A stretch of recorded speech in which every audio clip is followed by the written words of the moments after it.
ಒಂದು ಭವಿಷ್ಯದ ನೀರಿಗಾಗಿ ಹಾಹಾಕಾರ ಒಂದು ಎದುರಾಗ್ತಕ್ಕಂಥ ಒಂದು ಸಂದರ್ಭ ಎದುರಾಗಿದೆ.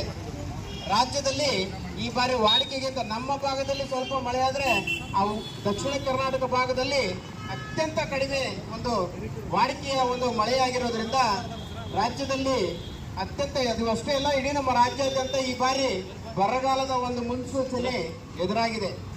ಈ ಒಂದು ಸಂದರ್ಭದಲ್ಲಿ ರೈತ ಸಮೂಹ ಸಂಪೂರ್ಣ ಒಂದು ಸಂಕಷ್ಟಕ್ಕೆ ಸಿಲುಕಿದಂತಾಗಿದೆ. ಇಂತಹ ಒಂದು ಸಂದರ್ಭದಲ್ಲಿ ಕಾವೇರಿ ನೀರು ನಿರ್ವಹಣಾ ಮಂಡಳಿಯವರು ತಮಿಳುನಾಡಿಗೆ ನೀರು ಬಿಡಬೇಕು, ಕಾವೇರಿ ನದಿ ನೀರನ್ನು ಬಿಡಬೇಕು ಅಂತಕ್ಕಂಥ ಒಂದು ಏನು ವಾಗ್ದಾನವನ್ನ ಆದೇಶವನ್ನ ರಾಜ್ಯ ಸರ್ಕಾರಕ್ಕೆ ಸಲ್ಲಿಸಿದ್ದಾರೆ. ಇದನ್ನು ನಾವು ಸಂಪೂರ್ಣವಾಗಿ ತಿರಸ್ಕರಿಸ್ತೇವೆ. ಯಾಕಪ್ಪ ಅಂದ್ರೆ ಆ ಭಾಗದಲ್ಲಿರ್ತಕ್ಕಂಥ ನಮ್ಮ ರೈತ ಬಾಂಧವರು ಈ ಒಂದು ಮಳೆಯ ನೀರನ್ನ ಏನು ಕಾವೇರಿಯ ನದಿ ನೀರನ್ನು ನಂಬಿಕೊಂಡು ತುತ್ತು ಅನ್ನವನ್ನು ತಿಂತಾ ಇದ್ದಾರೆ. ಆ ಒಂದು ಕಾವೇರಿ ನದಿ ಅವರ ಜೀವನಾಡಿಯಾಗಿದೆ. ಅಂತ ಒಂದು ನೀರನ್ನು ನಾವು ನಮ್ಮ ಬಳಕೆಗೆ ಸಾಧ್ಯವಾಗ್ತಾ ಇಲ್ಲ. ಅಂತ ನೀರನ್ನು ನಾವು ಹೆಚ್ಚಿನ ಪ್ರಮಾಣದಲ್ಲಿ ತಮಿಳುನಾಡಿಗೆ ಬಿಟ್ಟರೆ ನಾವೇನು ಮಣ್ಣು ತಿನ್ನಬೇಕಾ? ಒಟ್ಟಿಗೆ ಮಣ್ಣು ತಿನ್ನಬೇಕಾ? ಅನ್ನ ತಿನ್ನೋ ಬದಲು ಮಣ್ಣು ತಿನ್ನಬೇಕಾ? ಸರ್ಕಾರ ಇವತ್ತು ರಾಜ್ಯ ಸರ್ಕಾರ ಆಗಲಿ ಕೇಂದ್ರ ಸರ್ಕಾರ ಆಗಲಿ ಯಾರೇ ಆಗಲಿ ಯಾವುದೇ ಪಕ್ಷ ಭೇದವನ್ನು ಮರೆತು ನಮ್ಮ ರಾಜ್ಯದ ಒಳಿತಿಗಾಗಿ ರೈತರ ಒಳಿತಿಗಾಗಿ ಇವತ್ತು ತಾವು ನಿರ್ಧಾರವನ್ನು ಕೈಗೊಳ್ಳಬೇಕು. ಇವತ್ತು ನಾಡಿನ ಜನ ಬೀದಿಗಿಳಿದು ಹೋರಾಟವನ್ನ ಮಾಡ್ತಾ ಇದ್ದಾರೆ. ತಾವು ಏನೂ ಆಗಿಲ್ಲ ಅನ್ನೋ ರೀತಿಯಲ್ಲಿ ಒಂದು ವರ್ತನೆಯನ್ನ ಮಾಡ್ತಾ ಇದ್ದಾರೆ. ಹೋರಾಟಗಾರರನ್ನ ಹತ್ತಿರ್ತಕ್ಕಂಥ ಕೆಲಸವನ್ನ ಇವತ್ತು ಸರ್ಕಾರಗಳು ಮಾಡ್ತಾ ಇದ್ದಾವೆ. ಅದನ್ನ ಕೂಡಲೇ ತಾವು ನಿಲ್ಲಿಸಬೇಕು. ಕಾವೇರಿ ನಮ್ಮ ಸ್ವತ್ತು.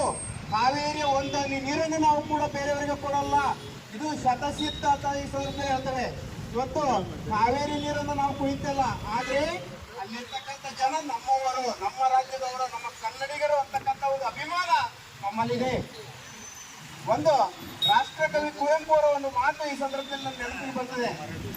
ಹತ್ತಿಯನ್ನ ಪರದೇಶಿಯರು ತಿವಿದರೆ ಮಾತ್ರ ನೋವೇ, ನಮ್ಮವರೇ ಹದ ಮಾಡಿ ತಿವಿದರೆ ಅದು ಹೂವೇ ಅಂತಕ್ಕಂಥದ್ದು. ಎಷ್ಟು ಅರ್ಥಗರ್ಭಿತವಾಗಿರ್ತಕ್ಕಂಥ ಮಾತಿದೆ ನೋಡಿ. ಇವತ್ತು ನಮ್ಮವರೇ ನಮ್ಮ ಕತ್ತಿಯನ್ನ ಹಿಡಿದು ತಿವಿತಾ ಇದ್ದಾರೆ, ಆದ್ರೆ ಪ್ರಶ್ನೆ ಮಾಡ್ತಕ್ಕಂಥ ಕೆಲಸವನ್ನ ಯಾರು ಮಾಡ್ತಾ ಇಲ್ಲ.